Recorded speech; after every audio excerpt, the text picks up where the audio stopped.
When I loaded up the Road 96 demo for the first time, I didn't know exactly what to expect. I knew the game had a bit of a choose-your-own-adventure, dystopian world vibe, and that the events in the game would be randomized in some way. The demo only allowed for 2 playthroughs, but 2 playthroughs were more than enough for me to truly anxiously anticipate the full release on August 16th so that I can really experience the over 148,000 potential choices to make in the game. Road 96 focuses on teams attempting to escape from Petria, a totalitarian nation in the 1990s. It's a choices matter style game, played in first-person perspective, and it appears that you're dropped into the role of a random teen as they progress towards escaping government control. Maybe one of those folks on this wanted poster. The environment varied depending on the scenario you were playing. I saw a desert, a mountainous, and a wooden landscape, and they were all so beautiful. I actually found myself having the NPCs hang on a second while I took a few screenshots. The mood varies with the particular story you're in, with some moments being heartfelt and others being pretty intense. The music is also really nice.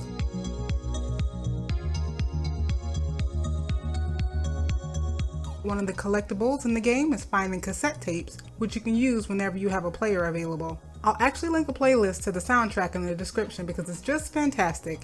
Hit the Road by the Toxic Avenger is my personal favorite to listen to in my own car.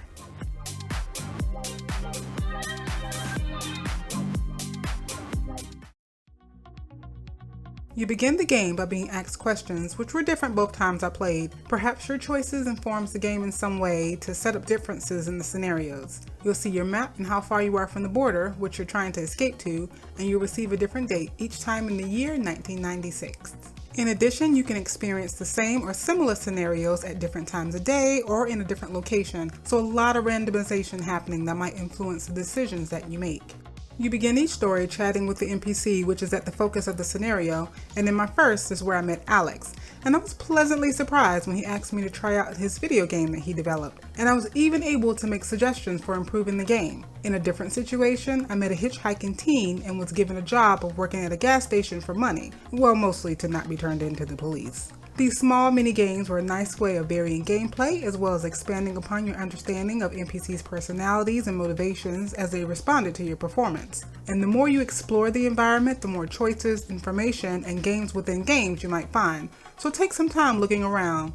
But be careful because the game doesn't tell you which options will end the day, which I found out the hard way. I felt the interactions with the characters were quite genuine and pretty accurate to what a person in that situation would say. The controls moved pretty well and there were no noticeable issues with controlling my player character or the movement of the NPCs, so the game feels pretty polished already. The dialogue choices are not timed, so you can think about the potential outcome of your options, and in some cases there are indicators to inform you of how your choices will have an impact. For example, there was a little hobo stick and bandana if your answer leaned towards wanting to escape Petria, a ballot box and a ballot if you lean towards making a change through voting, or a fist if the response leaned towards fighting the power. There were instances in which an option was in red, and I couldn't select it, which may indicate that I previously made a selection that took that option off the table. And the game lets you know if a decision that you make will have an impact on your game in some way. The game seems to really push you towards making some tough choices, and there were some decisions that I truly struggled with because sometimes doing the right thing for me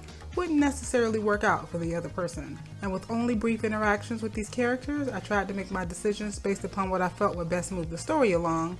But I imagine as I play through the game a few times and run into these NPCs more often, I can better determine if they're truly worth looking out for, or if it's cool to throw them under the bus. I have been excited about Road 96 since the first time I saw the trailer, and I intend to spend a lot of time playing and replaying to see how many potential endings I can discover when it fully releases on August 16th. This is going to be quite the adventure. Thank you all for sticking it out with me today, and if this is your style of game, I encourage you to check it out. And with that, I am Journey of the Indie Journey, and I'll see you all on the next adventure.